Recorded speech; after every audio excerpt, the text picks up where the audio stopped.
I remember it all like it was yesterday. The day I made that decision was supposed to be one of hope, one where everything would fall into place. At 74, I had worked my whole life. I had sacrificed everything for my daughter Sabrina. But this was different. I could feel the subtle shift in the air around me. The excitement in Sabrina's voice as she spoke about her business venture, the online boutique she dreamed of, had infected me. She had always been ambitious. Ever since she was a little girl, her dreams were as big as the sky. And now, as a grown woman, she had her chance. She wanted a new life, a new business, a new house. And she needed me. Or so I thought.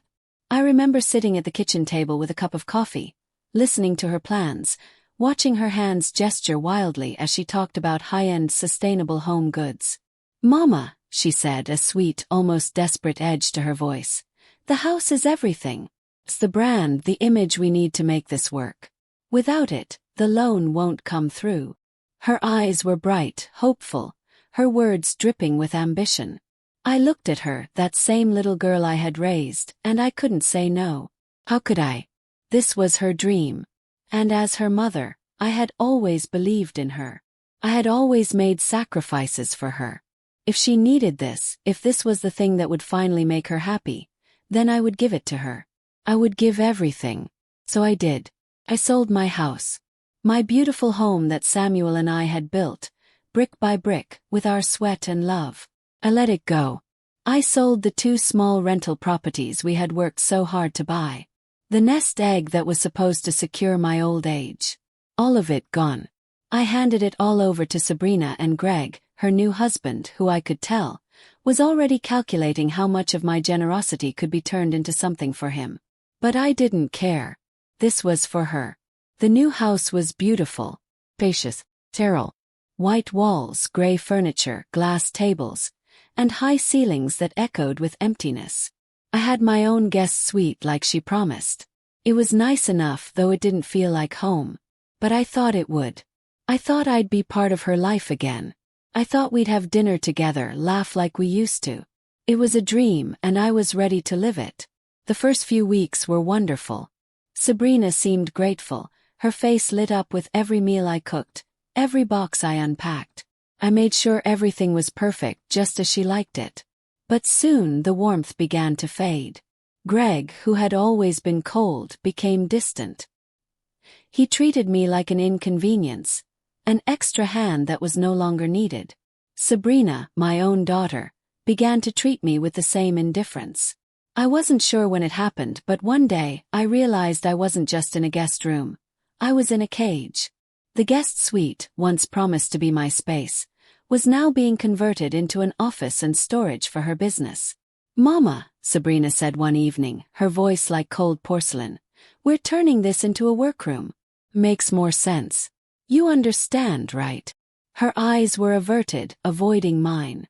"Where would I sleep?" I asked, barely able to get the words out. "Well," she hesitated, "we'll clear out a space in the garage for now. It's just temporary. You'll have a cot and a space heater, and it'll be fine." Cot. In the garage. The place I had built my life for, the place that I had given my everything, was now where they were going to put me. A room with a dusty tarp dividing it from their precious SUV, with a smell of gas and motor oil surrounding me. I couldn't speak. I just nodded. That night, as I lay on the cot in that cold garage, the sounds of the party inside muffled through the thick walls, I looked at the photo of Samuel on my makeshift nightstand. The man who had worked so hard to build the home I had lost. The house I had given up, all for her dream. But now I was the relic. I was the burden. I sat in my corner, in the little room they'd given me in the garage. No, this wasn't a home. This was more of a temporary shelter, a space I didn't choose. There were no familiar books to comfort me, no warmth of a hearth, not even the smells I once loved. Everything felt wrong, out of place, like I was living in someone else's life. One evening, Sabrina came in to bring me dinner. The gesture should have been a kindness, but even this felt more like a routine than genuine care. She placed a bowl of soup on the table, glanced at me for a moment, then turned back to her phone. "Mama, you understand, don't you? Greg is so tired after work. "He needs quiet at home," she said, her voice calm, but there was something in it I hadn't heard before. A kind of resignation to the situation that, to me, was utterly unacceptable. "I understand," I replied, though every part of me screamed that I didn't. But she didn't need my emotions, my thoughts, or my words. She had already made her decision. And I was simply there, like some background decoration that no one paid attention to anymore. Just a few months ago, I used to cook in our old kitchen. The one filled with memories of Samuel, the smell of his cologne, and the comfort of being together. And now, here I was, isolated in this cold room. My presence had become a burden for Sabrina. I could see how she avoided my gaze when I tried to talk about Christmases past, or how Samuel used to love that old blanket. It didn't matter to her anymore. And Greg barely acknowledged me. He wouldn't even spend a minute talking with me. His politeness was nothing but a mask, something he wore to maintain the illusion. He'd toss a few words my way, as if I were just part of the decor in this luxurious new world they had built. His gestures, every word, every look, felt cold and distant. I couldn't fathom how I had become so foreign to my only child. The grand house they now lived in, the one I had paid for with my life savings, had become a strange, alien place. I sat in my tiny room, staring at the walls, wondering how much longer I could bear this silence. How much longer could I keep pretending that everything was fine when I was slowly fading into the background, becoming less and less of a presence in their lives? Each day felt heavier than the last, like I was being swallowed whole by this new life they had created. The house, with its sleek furniture and polished surfaces, was no longer the home I had imagined it would be. Sabrina had moved on. She had everything she wanted. The house, the business, the success. But what had I gotten? An empty room in a garage, and the growing realization that I had been abandoned by the very people I had sacrificed everything for. I couldn't even remember the last time they truly looked at me, the last time Sabrina hugged me like she used to. I was no longer the woman who had once been at the center of her world. I was just the relic, the inconvenience. And the worst part was, I hadn't even dared to confront them. My voice had become too small, too insignificant in this new world of theirs. The more I tried to be helpful, the more it seemed to irritate them. I was no longer the woman who raised Sabrina, the woman who once made the decisions. Now I was just a shadow in their perfect life. But the question gnawed at me every day. How long could I keep pretending? How much longer could I hide the bitterness building inside? I sat there in the cold, unwelcoming garage, and thought about the sacrifices I'd made. All the years of hard work, all the love I had given, and now I was nothing more than a burden. Sabrina had once promised me that she would take care of me when I got older. But now her words felt like empty echoes, like a lie. I had given everything to ensure her future, and now I was paying the price. How much longer could I live like this? How much longer could I stay in this tiny room, with no comfort, no warmth, nothing but the constant reminder that I had given everything and received nothing in return? Each morning, I awoke to the cold, unforgiving embrace of the concrete beneath me. The cot creaked every time I shifted, and the thin mattress offered little comfort. The scent of paint, moisture, and car exhaust filled the air around me. Occasionally, I would hear sounds from the house. Laughter, clinking glasses, the sounds of a family living a life I had once been part of. But I was no longer part of that life. I was relegated to the sidelines, my existence a distant memory for them. I had become a shadow. It was on one of those long, lonely days that Sabrina came to me with her plan. "Mama," she said, her voice still soft but tinged with a false sweetness. "We're going to turn your room into an office for the business. It's really for your own good, so you don't feel like you're in the way."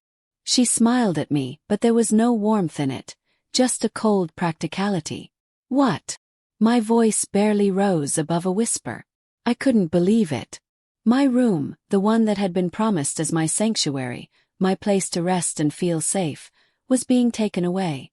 And not only that, but it was being transformed into a tool for her business. "It's just that there's no room for everything," Sabrina continued, as though this was the most natural thing in the world. But don't worry, Mama. We'll make it work. The garage is just temporary, remember? Just a few days until we sort things out. Temporary. I almost laughed at the word, but instead I just nodded. I knew better than to argue. I knew her words were nothing but a hollow comfort, an excuse to justify the reality she had already decided for me. I wasn't part of her life anymore. Not as a mother, not as a person, but just a burden she was trying to manage to keep out of sight. So I packed my belongings, the little I had left, into cardboard boxes and moved to the cold garage. The space was bleak, filled with forgotten tools and discarded items. There was nothing of me here, no trace of the life I had built, no memory of the years spent raising Sabrina, nurturing her, providing for her. This was my new reality. I had given everything for her, for them. And now, I was living in a place so distant from the warmth I had once known. I felt like I was in a completely different world. A world where my presence had no value, no meaning. Every time I glanced at the walls of that cold, impersonal garage, I felt a pang in my chest. It wasn't just the physical space. It was the emotional distance. The realization that I had been discarded, left behind, forgotten. My sacrifices meant nothing now. I had become a relic, an old thing no one needed anymore. And then Sabrina, ever the businesswoman, would come by, talking about her plans for the business, the new products, the partnerships she was working on. She spoke of her success as though it were the only thing that mattered. As though it was the only thing that could ever matter. And in her eyes, I was no longer part of her life. I was simply a stepping stone, a tool she had used to get what she wanted. The more I watched her, the clearer it became. I was no longer her mother. I was just an inconvenience, a burden she couldn't wait to get rid of. And Greg, he barely spoke to me. His indifference was more than just a cold shoulder. It was a deliberate erasure of my existence. He didn't even pretend to be polite anymore. I sat in the garage, surrounded by the remnants of a life I had built for them, and I wondered how I had come to this. How had I become so invisible in my own daughter's life?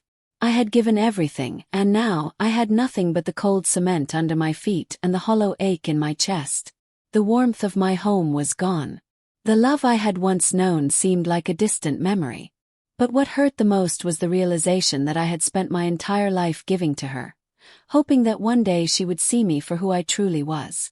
A mother who loved her with everything I had. But now I was nothing. Just another forgotten thing in her world of luxury and success. And every day, I could feel that truth sinking deeper into my bones. I was no longer needed, no longer loved. I was just the relic, the burden, the thing to be tucked away, out of sight and out of mind. I sat in my corner, in that cold garage, listening to the sounds of laughter and conversation echoing from the house. Each chuckle, every clink of glasses, felt like a cruel reminder that I was no longer part of their world. I had once been the center of their lives, the one who had nurtured and cared for them. Now I was just a shadow, a forgotten presence. The isolation was suffocating, and the weight of it pressed down on me like an invisible hand. And then Sabrina came. She stood in the doorway, her face betraying nothing. No remorse, no hesitation. She looked at me, but her gaze never quite met mine. I could see the distance in her eyes, the coldness that had replaced the warmth I had once known. "Mama," she said, her voice calm, almost detached. "We've decided. I hope you won't take it the wrong way, but Greg and I were talking. We think it's best if you spend more time in your space. We've got a lot going on with the business, and your help, well, it's just a bit too much right now. We really need to focus, and for that, it's better if you stay in your corner. It'll be easier for everyone." The words hit me like a slap to the face. Your help is getting in the way. It took a moment for my heart to catch up with my mind. I couldn't breathe. I couldn't move. All those years, all those sacrifices, all that love, gone. Just like that. Sabrina, my own daughter, had spoken to me like I was a problem, an obstacle in the way of her perfect life. I had become nothing more than a hindrance to her dreams, a burden she wanted to rid herself of. I wanted to scream, to fight back. But I couldn't. I had no strength left. My throat closed up, my hands trembled, and I just sat there, paralyzed by the truth. She was no longer the little girl I had raised.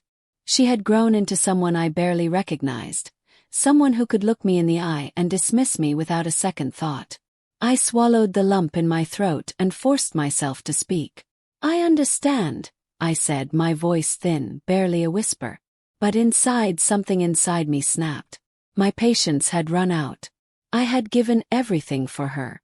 My home, my money, my life's work. And this was how she repaid me. By turning me into a burden. By reducing me to a problem to be solved. That evening, as I sat in the cold garage, I thought about everything that had happened. I thought about the years I had spent raising Sabrina, the dreams I had worked so hard to build for her, the sacrifices I had made. And now I was just a burden. A thing that needed to be hidden away. But no more. I had let my silence speak for too long. I had accepted their neglect and their cruelty without ever once standing up for myself. But now I was done. Done with being invisible. Done with being the silent victim of their greed and ambition. I didn't know what I would do yet, but I knew one thing. I was no longer going to let them treat me like this. My dignity, my worth, my place in this world, it mattered. It mattered more than their success, more than their dreams. I had given them everything. Now it was time to take back what was mine. That evening, after Sabrina made it abundantly clear that I was nothing more than an obstacle in her path, I sat in the garage, staring at the dusty old wall in front of me. This room, which had once been promised as a temporary space, had now become my prison. The silence in this place, the cold concrete floor beneath me, it was all a constant reminder that I had nothing left but pain and loneliness. This was my life now, the life I had built for her, shattered by her greed, her ambition. But that night something inside me shifted. I realized that I could no longer remain silent, no longer accept the role of the victim. The time for patience was over. I was done waiting for things to change on their own. I had given them everything and they had taken it all. My home, my money, my dignity. But I was not about to lose myself entirely. Well, if I had to play the villain in this story, so be it. I would play it better than they ever could. I reached for my phone, the device I had used to keep in touch with the world outside.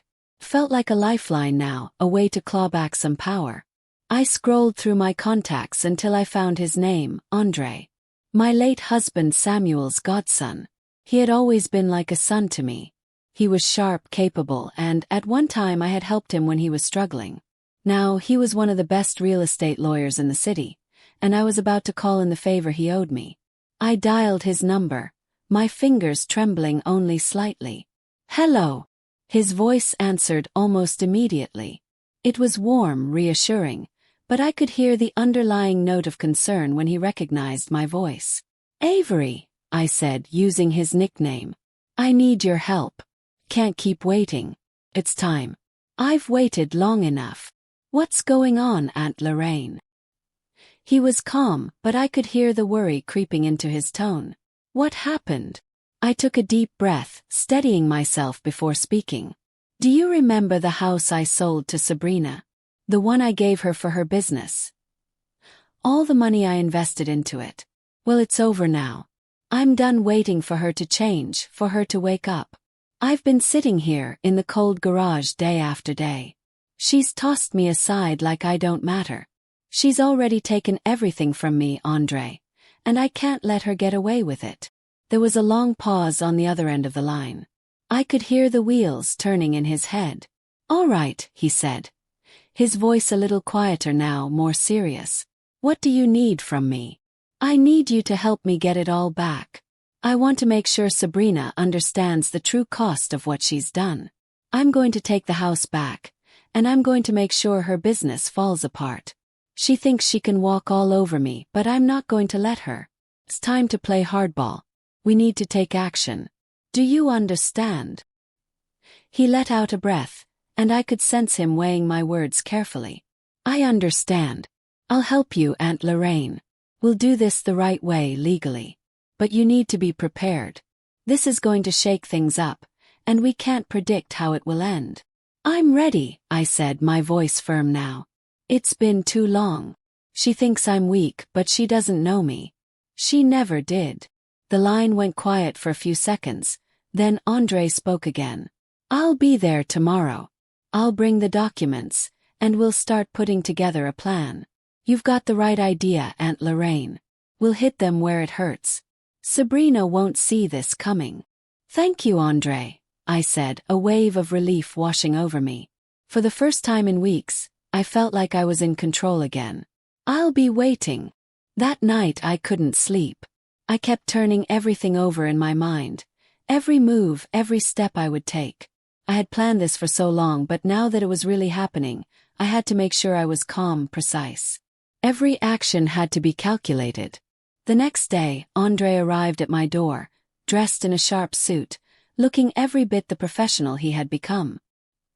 He was a far cry from the young boy I had once known, but his eyes still held that same warmth and respect he had for me all those years ago. "All right," he said, settling down next to me. "Let's go over the plan." We spent the next few hours going over everything. Documents, sales, transactions. I had all the proof I needed. Every step Sabrina and Greg had taken had been carefully documented. The sale of the house, the money I'd invested, and the verbal agreements they'd made. We found the loophole. The piece that would give me the leverage I needed. "This clause, Aunt Lorraine," Andre said, pointing to one section of the document. "This is our ticket.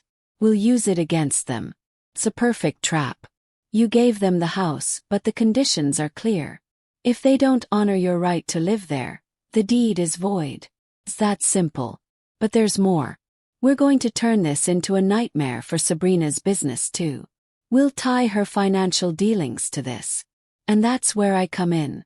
I'll ensure that every penny she's invested through you is scrutinized. If they mishandled funds, it'll be a legal disaster for them."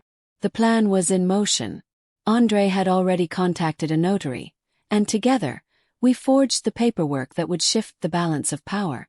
I signed the quitclaim deed, transferring my ownership of the house back to them. But attached to it was a condition, a life estate clause that would ensure my right to live in the house for the rest of my life. If they ever violated that, the full amount of my investment would trigger an immediate reverse lien. It was simple, elegant, and devastating. "I'm not just taking back what's mine," I told Andre, my hand steady as I signed the documents. "I'm going to make sure Sabrina and Greg understand the true meaning of what they've done. This is about justice. It's about dignity. And it's about time someone took control of the situation." Andre smiled, his expression cold and calculating now. "I'll make sure they pay, Aunt Lorraine. You've already given them enough. Now it's time to take what's yours." That day, as I watched Sabrina standing on the porch of her beautiful house, something in her expression struck me. Her face, once full of ambition and determination, now looked like a broken version of the girl I had raised. I saw the tremor in her hands as she held the papers, the same documents I had left on the kitchen counter. The ones that, in her mind, were meant to secure her victory, but in reality, were the very things that had brought her to the edge of ruin. I sat in the car with Andre, the engine idling softly. I didn't need to look at Sabrina's hunched figure, hunched in despair. I just watched as everything she had built slowly crumbled before her eyes. There was no joy in this moment for me, no satisfaction in seeing her downfall. Instead, I felt a deep, unshakable peace. This wasn't about revenge for revenge's sake. It was about restoring the balance. It was about justice. I had fought for my dignity, and now I had it. I was no longer the victim, no longer the woman who had been erased from her own life. I had taken back control. That was all I needed to feel whole again. Sabrina's voice, broken and uncertain, echoed faintly through the car window. "It can't be true. We can't lose this house. What do we do now? How do we fix this?" I could hear the desperation in her words. It wasn't the triumphant tone she'd had when she thought she was in control, the way she used to speak when she believed the world was at her feet. Now, she was drowning in the consequences of her actions. She had taken everything I had given her without a second thought. She had turned my love, my sacrifices, into a mere stepping stone for her own success. Now it was all slipping through her fingers. And Greg. As usual, he was nowhere to be found. The man who had been there for the money, the one who had accepted everything I had handed to them, had disappeared the moment things started to go wrong. It was the same story every time with him. Show up when things are good, disappear when it gets hard. Sabrina was alone, just like I had been all these years. I could see her standing there, helpless, trying to call someone, anyone who could help her. But she couldn't fix it. This time, there was no one coming to save her. This was her mess, and she had made it all on her own. I leaned back in the car, my fingers tapping lightly on the window. I didn't need to be part of this world anymore. I had been discarded, treated like I was invisible, but now I was free. Free from the expectations, free from the demands. I no longer needed to earn their love, their respect. They had taken everything they could, and I had let them. But now the balance had shifted. Andre and I got out of the car, leaving Sabrina to her moment of reckoning. I didn't need to say anything. I didn't need to comfort her. She had made her choices. Now she had to live with them. The next few days passed in a blur of satisfaction that I didn't know I'd been craving. I settled into Andre's beautiful home, a place that felt like a true sanctuary. It was everything I needed, a space where I was respected, where I was not just tolerated but appreciated for who I was. Sabrina's house, once a symbol of success, now felt like a distant memory, a place where I no longer belonged. Then I received the news. Sabrina and Greg had lost everything. Their business was frozen due to financial mismanagement, and they were forced to give up everything they owned. The foreclosure notices went up on their house, the property I had once believed would secure their future. I didn't rejoice. I didn't gloat. I didn't call anyone to tell them, "I told you so." It wasn't about being right. It was about watching the consequences unfold. It was about seeing that their manipulation, their cruelty, had a price. And that price was paid in full. The satisfaction didn't come from watching them lose everything. It came from knowing that I had reclaimed my life, my dignity, and my power. They could no longer treat me like a commodity to be used and discarded. They had thought they could get away with everything. But now they were facing the consequences of their actions. In the end, it wasn't the house, the money, or the business that mattered. What I had regained was far more valuable: respect. I had fought for my right to exist with dignity, and I had won. I had restored my place in the world, not as a weak, invisible woman, but as someone who demanded respect. I no longer needed Sabrina's approval. I no longer needed Greg's indifference. I had what mattered most: the knowledge that I had done what was right for myself. And that was worth more than any house or business. I was no longer the woman who had been left behind. I had become the woman who took back her life. And no one, not even Sabrina, could take that from me.